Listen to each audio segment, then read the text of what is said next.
राज्य सरकारकडून मराठा समाजाची फसवणूक 3 दिवसात निर्णय घ्या, अन्यथा पुण्यात राज्यस्तरीय बैठक घेऊन तीव्र आंदोलन. सांगलीत मराठा क्रांती मोर्चाच्या पदाधिकाऱ्यांचा इशारा. शासनाकडून मराठा समाजाची फसवणूक, वेगवेगळी आश्वासनं पूर्तता होत नाहीत. अधिवेशनाच्या काळात कोणताही आवाज उठवला नाही. केवळ आश्वासनांची खैरात करून मराठा समाजाची फसवणूक सरकारकडून सुरू असल्याचा आरोप सांगलीतील मराठा क्रांती मोर्चाच्या पदाधिकाऱ्यांनी दिला. अण्णासाहेब पाटील महामंडळ बंद पडण्याच्या अवस्थेत आहेत. 1400 कोटी रुपयांची आवश्यकता असताना केवळ 750 कोटींची तरतूद केली आहे.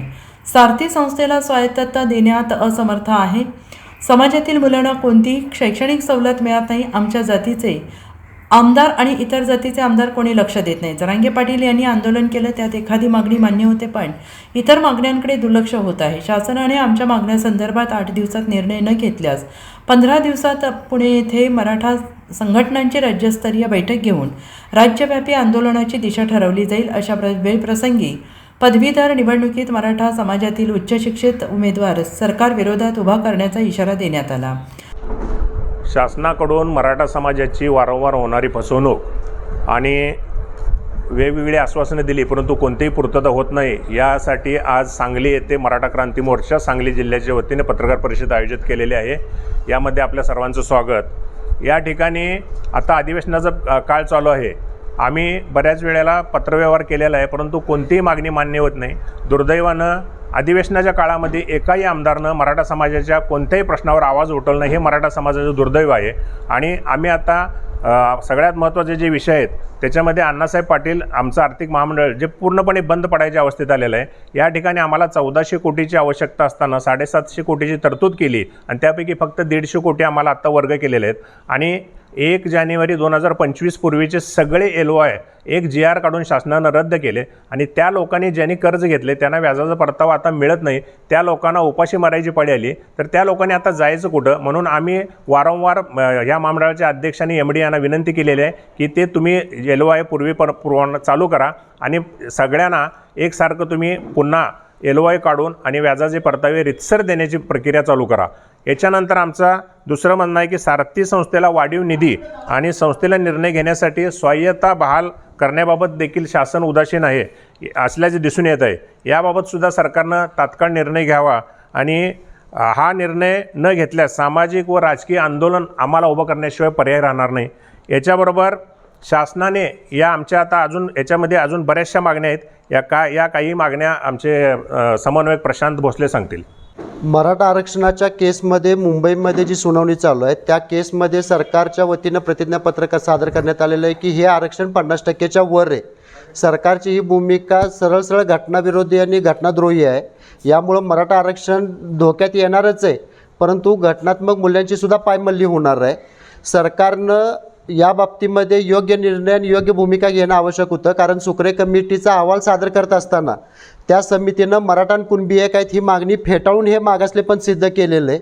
त्यामुळे एकीकडे सरकार आमचं सरसकट कुणबी म्हणून आम्हाला दाखले देत नाही आणि खोटी आश्वासनं देऊन गॅजेटसारख्या भ्रामक संकल्पनात आम्हाला गुंतवून मराठा आरक्षणाचा सुद्धा डाव मांडला आहे सरकारनं, अशी आमची स्पष्ट भूमिका आहे. या बाबतीत उपसमिती कायदेशीर लढाईबाबत कुठल्याही बैठका घेत नाही. जी 3 सदस्यीय जजेसची समिती नेमली होती त्यांची एकही बैठक झालेली नाही. ही केस कशी जिंकायची किंवा मराठा समाजाचं प्रतिनिधित्व कसं वाढवायचं याचं कुठलंही धोरण सरकारकडे नसल्यामुळं आज कुणबी दाखले काढण्यासाठी येणाऱ्या अडचणी असतील किंवा मराठा आरक्षण असेल, वेगवेगळ्या फक्त घोषणा आणि आश्वासनं देऊन मराठा समाजाला खोळ्यात काढायचं काम सरकारकडून चालू आहे. उपसमिती मराठा संघटनाशी चर्चा करत नाही आहे. अधिकारी चुकीच्या नोट्स आणि खोटी प्रतिज्ञापत्र कोर्टात सादर करतात आणि मंत्र्यांना खोटी माहिती देतात. मंत्री ते वाचत नाहीत आणि फक्त तुमची मागणी पूर्ण होऊ शकत नाहीत अशी खोटी आश्वासनं सांगतात. यामुळे समांतर आरक्षणच्या मुलींच्या नियुक्त्यांचा प्रश्न असेल, EWS विद्यार्थ्यांचा प्रश्न असेल, 2022 साली अधिसंख्य पदं निर्माण केलेल्या मुलांच्या वेतनवाढ आणि पदोन्नतीचा सेवाविषयक लाभाचा विषय असेल, कुठल्याच विषयामध्ये सरकार काम करत नाही आहे. उपसमिती आमचे प्रश्न सोडवायला आहे का आमचं वाटोळं करायला असे आता आमच्यासमोर प्रश्न निर्माण झालेला आहे. त्यामुळं आता आम्हाला काहीतरी ठोस भूमिका घ्यावी लागेल आणि यासाठी आम्ही लवकरच याबाबतीत नियोजन करू आणि याबाबत कायदेशीर लढाईबरोबर जर काही राजकीय लढाई उभा करावी लागत असेल आणि कुठल्याच पक्षाचा आमदार आमच्याशी साठी किंवा आमच्या समाजाच्या व्यथांसाठी बोलणार नसेल तर येणाऱ्या पदवीधर निवडणुकामध्ये समाजातले एखादे गुणवान आणि प्रतिभावान उमेदवार आम्ही उभे करू आणि त्या चळवळीत काम करणाऱ्या विद्यार्थी प्रश्नावर काम करणाऱ्या विद्यार्थ्यांनाच नेतृत्व देऊ आणि या सरकारला आमची ताकद दाखवून देऊ. कारण सरकारचे जेवढे कार्यकर्ते नाहीत तेवढे मराठा समाजाचे सुशिक्षित बेरोजगार या पदवीधर मतदारसंघात नक्कीच आहेत. याशिवाय शैक्षणिक सवलतीचा जो सरकारनं विषय सांगितला की आम्ही ओबीसी धर्तीवर योजना देऊ, पण कॉलेजेसना जे आदेश द्यायला पाहिजेत की 50% मध्ये प्रवेश असेल किंवा ज्या योजनांमध्ये कॅपराऊंड असतील आणि इतर सवलती असतील, या सवलतीचे आदेश सरकारनं कॉलेजेसना दिलेले नाही आहेत. त्यामुळे त्या योजनांचा लाभ मराठा समाजाला होत नाही आहे आणि सरकारनं ऑगस्टमध्ये जर जी आर काढला आणि त्याचं कौतुक करून घेतलं तर या सरकारला जोडे मारो आंदोलन केल्याशिवाय आम्ही राहणार नाही. मराठा क्रांती मोर्चा सांगली जिल्ह्यामार्फत आज जी प्रेस घेतलेली आहे त्या प्रेसच्या अनुषंगानं आज आमच्या 2 सहकाऱ्यांनी जे निवेदन दिले आपल्याला सांगितलेलं आहे त्या निवेदनावर जर 8 दिवसात जर निर्णय काही नाही झाला तर येत्या 15 दिवसात संपूर्ण महाराष्ट्रातून राज्यस्तरीय बैठक घेऊन या सरकारला जाब विचारण्यात येईल किंवा त्यांच्या विरोधात आंदोलन मोठं छेडण्यात येईल. आणि त्याचबरोबर जर का मराठा समाजाच्या ह्या मागणीकडे दुर्लक्ष झालं तर येत्या पदवीधर मतदारसंघातली जे उमेदवार आमचे सुशिक्षित आहेत त्या उमेदवारांच्या मार्फत या सरकारला मराठा समाजाची आम्ही ताकद दाखवून देऊ. धन्यवाद. येत्या जर 8 दिवसात आमच्या ह्या मागण्या मान्य नाही झाल्या तर पुणे येथे 15 दिवसात नंतर एक राज्यस्तरीय बैठक घेऊन ह्यामध्ये आम्ही निर्णय घेऊ. धन्यवाद. Bureau report SBN Marathi Sangli.